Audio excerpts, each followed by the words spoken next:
Hello everyone, this is Rajat Manchanda and welcome to the learning tree. आज हम लोग financial planning का लेक्चर नंबर 3 पढ़ने वाले हैं। 2 लेक्चर्स मैंने ऑलरेडी अपलोड कर दिए हैं। ये फाइनेंशियल प्लानिंग का लेक्चर नंबर 3 है। लेक्चर नंबर 3 में हम लोग देखेंगे कुछ long term sources. Lecture number 2 में हम लोगों ने शॉर्ट टर्म सोर्सेस की बात की थी, तो अब हम पढ़ने वाले हैं कि कौन कौन से ऐसे लॉन्ग टर्म सोर्सेस हैं जो एक बिजनेसमैन यूज करता है फाइनेंसिंग करने के लिए। तो आइए स्टार्ट करते हैं। सबसे पहला सोर्स है हमारा इक्विटी शेयर, यानी कि एक बिजनेसमैन इक्विटी शेयर्स इशू करके पैसे रेज कर सकता है। इक्विटी शेयर को हम लोग ओनर्स कैपिटल भी बोलते हैं। इसे हम लोग ओनर्स कैपिटल इसलिए भी बोलते हैं क्योंकि ये वो पैसा है जो ओनर इकट्ठा करता है शेयर्स इशू करने के बाद। Money can be raised by issuing shares to public. Ultimately आप क्या करते हो, आप पब्लिक को शेयर इशू करते हो, पब्लिक आपके शेयर्स को सब्सक्राइब करती है, आपके कंपनी में पैसा इन्वेस्ट करती है और पैसे आपको देती है। उस पैसे को एक बिजनेसमैन इस्तेमाल करता है अलग अलग प्रोजेक्ट्स में लगाने में। इस केस में रिस्क तो हाई होता है लेकिन आपको रिटर्न भी हाई मिलेगा। रिस्क हाई इसलिए है क्योंकि इक्विटी शेयर होल्डर्स की जो पेमेंट है वो सबसे लास्ट में होती है। बिजनेस के अंदर जो उसका ओनर है वो खुद भी एक इक्विटी शेयर होल्डर है, तो उसको जो पैसा मिलेगा वो सबसे लास्ट में मिलेगा। पहले आप बैंक का लोन चुकाते हो और भी अगर आपकी कोई लाइबिलिटीज हैं तो वो पे ऑफ करते हो, फिर आखिरी में अगर कुछ पैसा बचता है तो वो मिलता है इक्विटी शेयर होल्डर्स को। इसलिए यहां पे बोला गया कि इसमें रिस्क फैक्टर हाई होता है, लेकिन ऑब्वियसली जो भी पैसा बचेगा सबको डिस्ट्रीब्यूट करने के बाद वो सारा का सारा आपका होगा, तो यहां पे रिटर्न के प्रोस्पेक्ट भी हाई होते हैं। No payment of dividend compulsory. यहां पे आपको कंपल्सरीली डिविडेंड देने की जरूरत नहीं है। भाई अगर आप बैंक से लोन लेते हो तो उस केस में आपको इंटरेस्ट पे करना पड़ेगा और वो इंटरेस्ट भी कंपल्सरीली पे करना पड़ेगा, लेकिन यहां पे ऐसा कोई कंपल्शन नहीं है कि आपको पेमेंट करनी ही करनी है। इसलिए no payment of dividend compulsory. आपको प्रॉफिट होगा तो आप दोगे, नहीं होगा तो नहीं दोगे।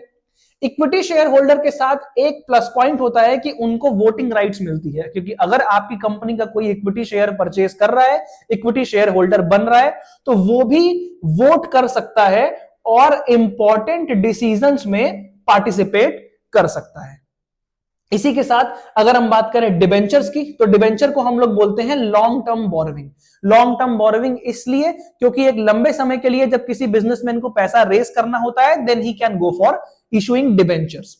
डिबेंचर क्या है? ये एक डेट इंस्ट्रूमेंट है विद फिक्स्ड इंटरेस्ट। वहां हम लोगों ने पढ़ा कि आपको फिक्स्ड डिविडेंड देने की जरूरत नहीं है, लेकिन अगर आप डिबेंचर इशू कर रहे हो तो वो एक ऐसा डेट इंस्ट्रूमेंट होता है, it is similar to a bank loan, जहां पे आपको इंटरेस्ट पे करना पड़ेगा।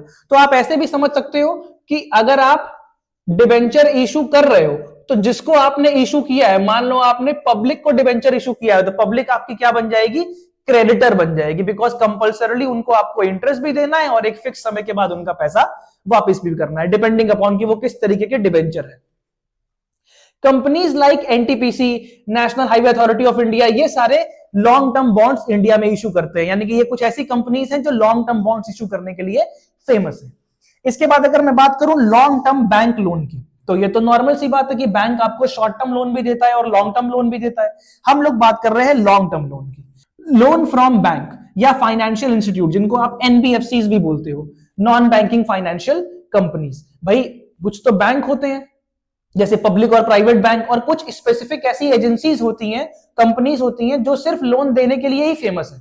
तो इन दोनों में से किसी भी जगह से अगर आप या फिर एक बिजनेसमैन लंबे समय के लिए लोन ले रहा है तो हम उसको बोलेंगे long term bank loan. Usually ये 5 साल से 15 साल का होता है। मैंने 5 साल लिया है बिकॉज 5 साल से कम के लिए लोगे तो वो शॉर्ट टर्म या मीडियम टर्म में आ जाएगा, तो कम से कम 5 साल से 15 साल का वो लोन होता है। It is EMI based. हम इसको ईएमआई बेस्ड इसलिए बोलते हैं क्योंकि इक्वल मंथली इंस्टॉलमेंट में आप इसकी पेमेंट करते हो। आपका मन है तो आप कुछ प्रिंसिपल अमाउंट और जो आपका इंटरेस्ट अमाउंट है वो दे दो, या फिर इंटरेस्ट दे दो। जिस तरीके से भी आपको पेमेंट करनी है वैसे आप पेमेंट के लिए ऑप्ट कर सकते हैं। Collateral required for taking loan. Collateral का मतलब होता है किसी भी तरीके की सिक्योरिटी।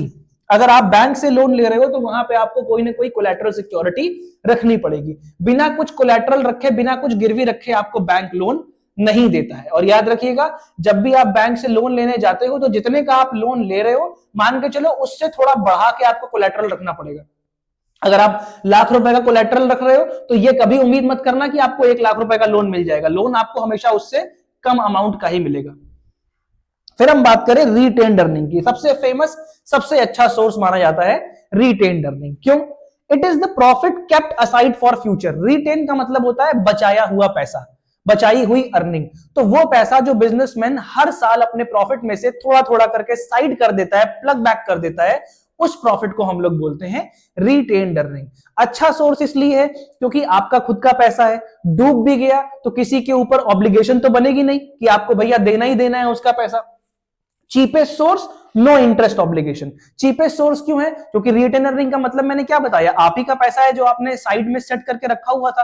तो अगर वो पैसा आप ही का है, आप ही ने साइड में रखा हुआ था, तो उस केस में ना तो आपने बैंक से लोन लिया, ना तो आपको किसी को डिविडेंड देना है, ना किसी को इंटरेस्ट देना है। तो जब कोई ऑब्लिगेशन ही नहीं है, कोई फिक्स्ड पेमेंट ही नहीं करनी है, तो ये चीपेस्ट सोर्स हुआ कि नहीं हुआ? तो ये कुछ सोर्सेस थे जो लॉन्ग टर्म के अंदर आते हैं अगर एक बिजनेसमैन को पैसे रेज करने हैं।